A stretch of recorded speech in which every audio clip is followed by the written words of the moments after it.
Jam 8:15 saat ini di studio Sahabat Budaya. Kita segera ngobrol mengenai epigrafi ya dalam kebudayaan Indonesia. Nah, kita bakal ngobrol bersama Ketua Umum PAEI atau Perkumpulan Ahli Epigrafi Indonesia. Saat ini saya sudah tersambung melalui telepon dengan Dr. Susanti ya. Halo, selamat pagi Ibu Nini. Selamat pagi Mbak. Apa kabar? Semuanya baik. Oke. Terima kasih ya. Iya, Ibu Nini, kalau kita berbicara mengenai epigrafi ini sebenarnya ini kan memang bagian dari arkeologi ya. Arkeologi, Tapi ya. ini lebih tepatnya mempelajari apanya nih? Kami mempelajari prasastinya. Jadi epigrafi itu sendiri definisinya adalah ilmu yang mengkaji benda-benda bertulis dari masa lalu, yaitu prasasti gitu ya. Jadi, nah, prasasti itu sendiri itu artefak bertulis yang dipahatkan pada media keras. Media keras itu bisa batu, logam, terakota, tanduk binatang dan lainnya, dan bambu gitu ya, yang tidak mudah rusak gitu ya. Jadi biasanya prasasti itu ditulis pada masanya, ya, pada masa peristiwa itu terjadi oleh masyarakat pendukungnya, gitu. Jadi intinya dia tidak diulang-ulang, tapi memang tinggalan dari satu masyarakat yang menuliskan kisahnya, begitu. Berarti para ahli epigrafi ini sangat akrab dengan bahasa Sanskerta gitu kan, rata-rata prasastinya dalam bahasa itu ya? Ya, sebetulnya prasasti itu sendiri tidak terbatas pada masa klasik ya, tetapi masa klasik masuknya Hindu-Buddha sampai ke Islam sampai ke masa kolonial. Jadi semua itu meninggalkan prasasti. Jadi ketika memang artefak itu bertulis pada media yang keras, itu kita sebutnya sebagai prasasti. Jadi memang semula temuan pertama itu bahasanya Sanskerta, kemudian aksaranya dari Pallava atau Brahmi akhir. Nah, ini yang pertama, jadi peradaban awal sejarah ya, sejarah nenek moyang kita peradaban literatur di Indonesia pertama gitu ya. Betul. Oke. Tapi berarti di Indonesia itu di dalam epigrafinya itu, di dalam prasastinya ya, secara epigrafi gitu, itu paling banyak bahasa-bahasa apa yang digunakan dan tulisan-tulisan apa yang digunakan? Nah, banyak, unik ini. Jadi Indonesia itu luar biasa. Jadi bahasanya itu ada Sanskerta, kemudian Jawa kuno, Bali kuno, Melayu kuno ya bahasanya. Itu yang masa klasik. Kemudian tetap setelah masuknya agama Islam ada bahasa Jawa, bahasa Sunda, bahasa Melayu yang klasik, yang Melayu yang pertengahan ya, setelah abad ke-17 dan kalau melihat bahasanya dan juga bahasa daerah di Indonesia ini banyak sekali gitu ya. Jadi nenek moyang kita itu mengungkapkan dengan bahasanya masing-masing, walaupun dari aksara yang dikenalnya itu sebetulnya aksara yang berkembang itu ada 3, yaitu aksara Pallava ya. Kalau Pallava itu aksara Mbak, kalau Sanskerta itu bahasanya Sanskerta, aksaranya Pallava ya. Ya. Itu ada Pallava, ada Arab dan ada Latin, ada 3 nih. Nah, tapi uniknya di Nusantara ini, yang Pallava itu terus berkembang ya. Kemudian untuk menuliskan di dalam bahasa-bahasa daerah masing-masing, misalnya di Sumatera itu dia menulis dalam bahasa Melayu kuno, jadinya. Tapi aksaranya Pallava. Tapi perkembangan dari Pallava, bukan Pallava yang asli ya. Tapi sudah berkembang terus ya sampai abad ke-15. Nah, kemudian aksara Arab juga dikenal ya. Aksara Arab juga dikenal pada abad ke-15. Namun aksara Arab ini digunakan juga untuk menulis di dalam bahasa daerah. Misalnya kalau berarti mereka menggunakan Arab gundul gitu. Iya. Tapi dengan bahasa Melayu, tapi mereka pakai aksara Arab gundul gitu ya. Nah, itu Indonesia banget karena di Jawa namanya pegon, jadi Nanti di Bugis dengan Arab, aksara Arab yang ditulis dalam bahasa Bugis, jadi namanya aksara Serang. Oh, jadi sebenarnya sih mereka memakai aksara yang sama tapi menggunakan bahasa yang berbeda. Bahasa yang berbeda. Akhirnya apa? Aksara itu juga mengalami perkembangan gitu ya, sudah beradaptasi dengan bahasa daerah kita. Nah, itulah jadi itu luar biasa. Jadi mungkin saja ya orang zaman dulu, orang Melayu zaman dulu bisa membaca aksara yang ditulis oleh orang Bugis, tapi mereka mungkin tidak terlalu mengerti artinya barangkali ya. Iya, bahasanya mereka. Itulah. Kalau mereka baca bisa, karena Arab gundul kan sama ya, cuma mereka nggak tahu artinya apa sih ini gitu. Tahu. Iya betul, karena bahasanya bahasa daerah. Gitu. Iya, karena di dalam bahasa daerahnya masing-masing ya, unik sekali. Ini memang menarik ya, epigrafi ini. Saya selalu kemarin baru beberapa hari lalu ya, kayak 2 minggu yang lalu saya kembali jalan-jalan ke Museum Nasional karena sebelah kantor ya.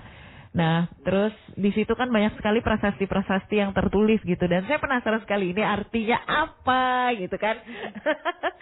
Kayak seperti teka-teki dan seperti misteri nggak sih kalau menurut Ibu Nini? Sebenarnya apa yang membuat Ibu Nini tertarik untuk menjadi seorang ahli epigrafi?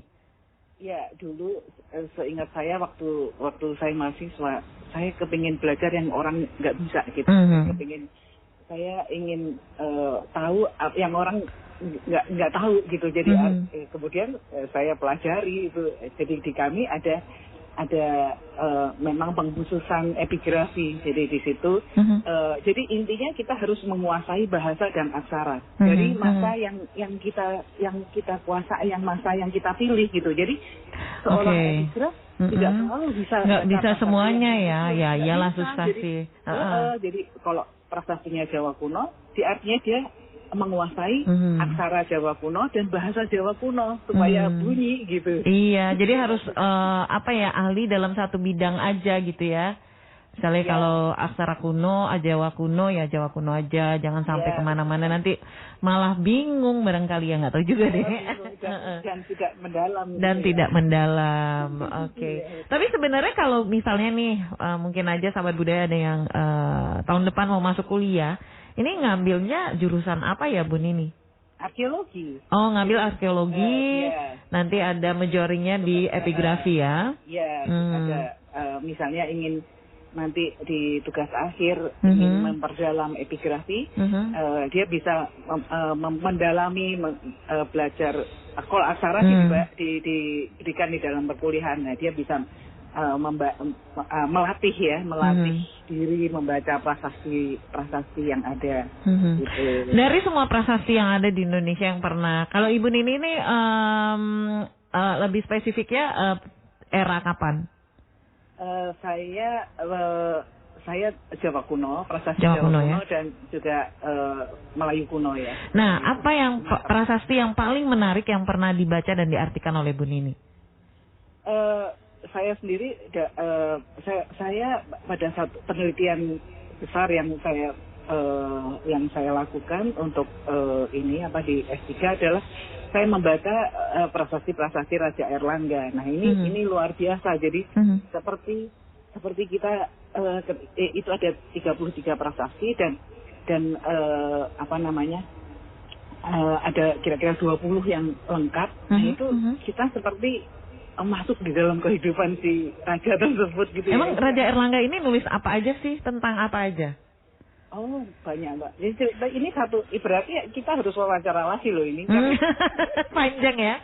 Karena Airlangga itu seorang raja besar dan dia mulai dari nol gitu ya. Dia mulai dari nol karena kerajaannya cerai-berai gitu karena serangan Raja Fasal. Nah, bagaimana dia membangun kerajaannya sehingga dia dikagumi ya, dia menjadi bahkan di Asia Tenggara, bahkan karismanya itu menurun kepada raja-raja penerusnya dan ditiru caranya gitu ya, secara politik, secara sosial, keagamaan, itu sangat menyentuh.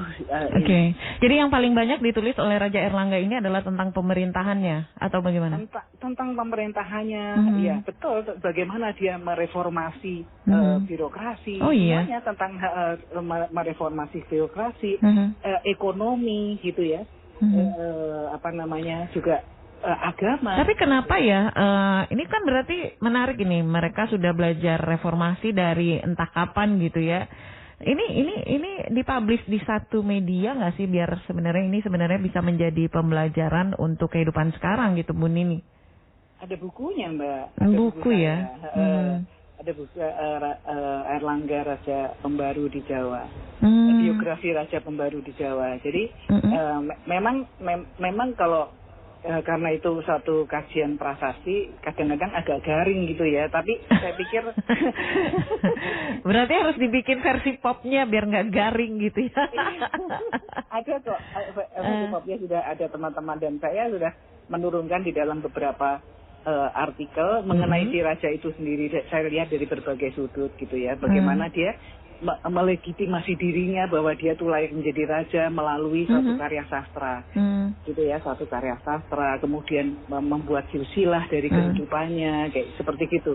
Dan kemudian bentrokan pada waktu pergumulan dia akan membagi kerajaannya menjadi dua, itu semua terlihat dari isi prasasti. Jadi begini, Mbak, kenapa kita belajar epigrafi itu sebetulnya kita tidak melulu melihat masa lalu gitu ya, terus kemudian berhenti. Justru jargon dari arkeologi, epigrafi adalah melihat masa lalu untuk masa sekarang dan untuk memperbaiki ke masa depan. Jadi artinya bahwa apa yang kita pelajari dari prasasti itu harus ada gunanya untuk membuat strategi ke masa depan gitu. Iya. Karena memang apa yang ditulis oleh Raja Erlangga tentang pemerintahannya itu sebenarnya itu bisa menjadi pembelajaran. Kan ini kita sudah tahu misalnya dia pernah terjadi ini, terus kita bisa mengantisipasinya. Tapi saya penasaran, Bu Nini, dari semua yang ditulis oleh Raja Erlangga, apa dia pernah menuliskan tentang kehidupan pribadinya?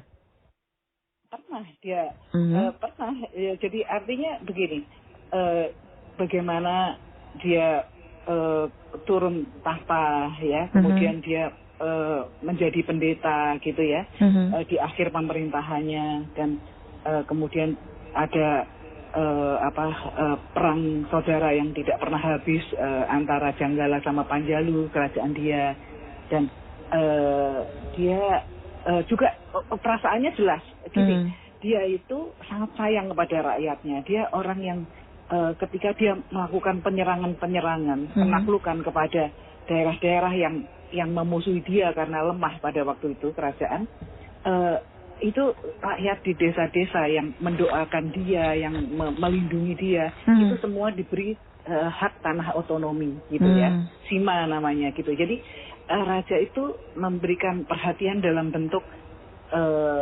penghargaan, memberikan daerah daerah Sima yang kita sebut Sima itu adalah daerah otonom. Jadi dia berhak mengurus pengelolaan daerahnya, mendapat hasil dari daerah tersebut ketika hak itu diberikan kepada daerah itu. Dan satu lagi, kalau dia sayang banget sama seseorang gitu ya, karena ada tuh di satu prasastinya, karena si penguasa di situ tuh dia terus berdoa kepada Dewi Durga ketika dia berperang, sehingga ketika dia menang, maka si penguasa itu diberi hak istimewanya dia. Artinya hak istimewa itu dia boleh pakai pakaian tertentu seperti keluarga raja, dia boleh makan makanan tertentu seperti yang dimakan oleh keluarga raja, seperti itu, Mbak. Jadi dia boleh mempunyai dayang, dia boleh mempunyai budak. Jadi dia seperti bagian keluarga kerajaan dianya ya. Iya. Oke, menarik ya. Berarti memang dengan mempelajari prasasti ini melalui epigrafi ini, kita jadi bisa melihat masa lalu yang sebenarnya itu misteri ya. Jadi kita terkuak lah misteri itu. Menarik sih. Betul. Dan itu sungguh terjadi. Itu sejarah gitu ya. Karena kalau kita mengkaji prasasti, kita harus yakin bahwa itu adalah otentik, ditulis pada masanya dan bisa dipercaya. Itu ada satu tahapan gitu ya, yang kita harus menguji prasasti itu bahwa dia itu otentik gitu ya. Dia betul ditulis oleh masyarakat, oleh juru tulis pada masanya. Begitu tuh Mbak. Nah kalau di Indonesia, kalau perkembangan arkeologi khususnya epigrafi ini, kalau menurut Bu Nini bagaimana sampai sekarang?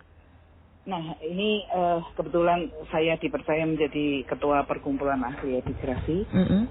Saya sangat bangga anak-anak muda. Jadi perkumpulan kami ini yang sebetulnya 20 tahun lalu sudah berdiri, tapi kita baru aktif lagi tahun 2020 ya, akhir 2019 dan 2020. Saya melihat bahwa animo anak-anak muda, para ahli ya, ini ahli mereka yang sudah mampu membaca, menulis dan menafsirkan ya. Jadi animo itu anak-anak muda ini luar biasa gitu ya. Ini dari Sumatera sampai ke Nusa Tenggara sampai ke Bali ya. Kami itu mempunyai 6 komisariat daerah dan itu hampir 90% isinya anak muda. Ya anak muda yang unik tentu saja, yang mau tekun menelisik, menekuni prasasti-prasasti di daerahnya masing-masing. Jadi betul. Saya optimis bahwa ke depan epigrafi diminati oleh anak-anak muda. Gitu. Nah kalau misalnya nih kayak kemarin saya ke Museum Nasional gitu kan, ada prasasti-prasasti yang udah patah gitu kan. Nah itu kalau kayak gitu tuh gimana ya? Maksudnya bagaimana mengartikannya kalau misalnya dia hilang separuh gitu? Apa mereka reka atau bagaimana? Itu saya penasaran banget tuh.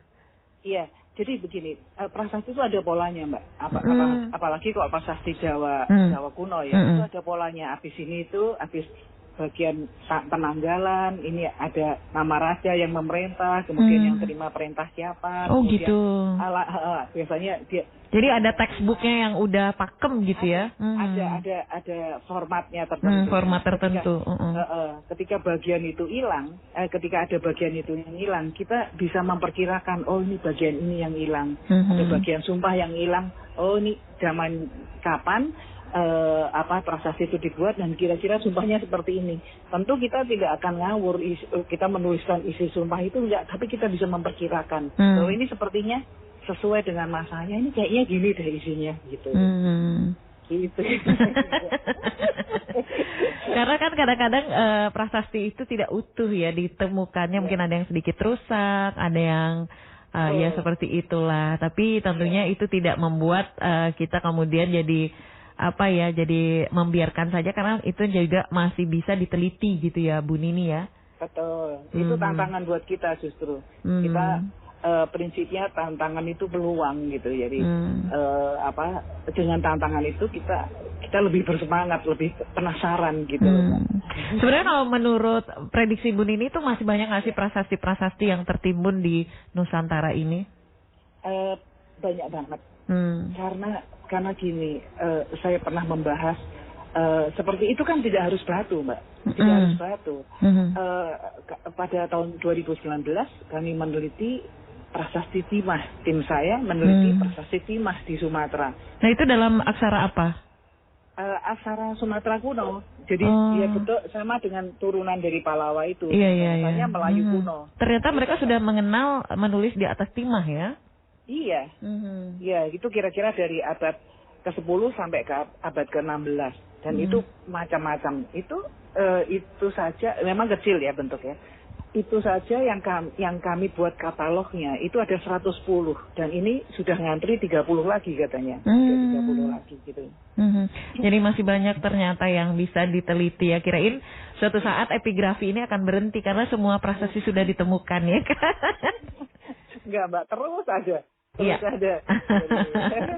Karena masyarakat kita tuh masyarakat dengan literasi tinggi sebetulnya. Sebetulnya Indonesia seperti itu dari zaman dahulu kala ya. Iya betul. Jadi mereka sudah hebat gitu ya. Jadi hanya masih terkubur aja karena belum. Iya. Cuma sayang sekali kalau sekarang banyak negara yang mengatakan bahwa angka literasi di Indonesia itu minim sekarang gitu ya. Padahal dulu itu ternyata masyarakatnya sangat dekat dengan literatur gitu.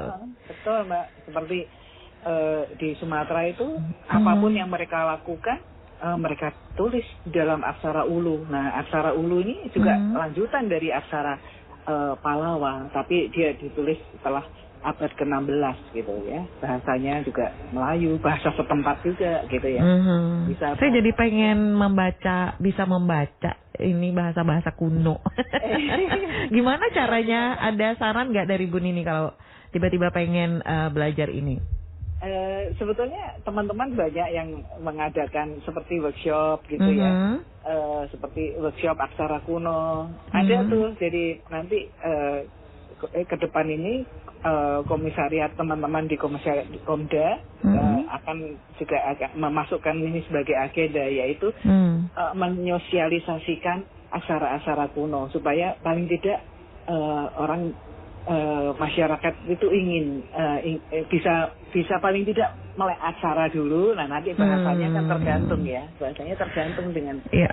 Soalnya saya pengen menulis sebuah cerita kolosal ya, yang berdasarkan sebuah kerajaan di Indonesia. Kalau saya bisa membaca prasasti-prasasti itu kan itu bisa menjadi basic survey-nya gitu ya, nggak sih Bu Nini? Iya, tapi lama banget tuh, Mbak. Iya, lama banget. Kayak berpuluh-puluh tahun baru jadi satu buku. Iya, saya 40 tahun belajar baru. Waduh, berarti saya ini aja ya, menggunakan literatur dari Ibu Nini aja sebagai ininya ya. Ada satu buku yang Indonesia dalam Arus Sejarah, itu kalau mau masa klasik dan sebagainya itu banyak. Ada ya? Apa judulnya tadi? Indonesia dalam Arus Sejarah, itu buku Babon. Sejarah kuno Indonesia. Menarik itu. Baik Ibu Nini, terima kasih loh udah ngobrol pagi ini. Jadi mengerti kalau sekarang bahwa ternyata ada epigrafi adalah cabang ilmu dari arkeologi yang mempelajari prasasti-prasasti yang ada gitu ya. Iya, betul. Oke. Baik, kapan-kapan kita ngobrol lagi ya Bu Nini ya. Siap. Oke. Terima kasih Bu Nini, selamat pagi. Baik, selamat pagi.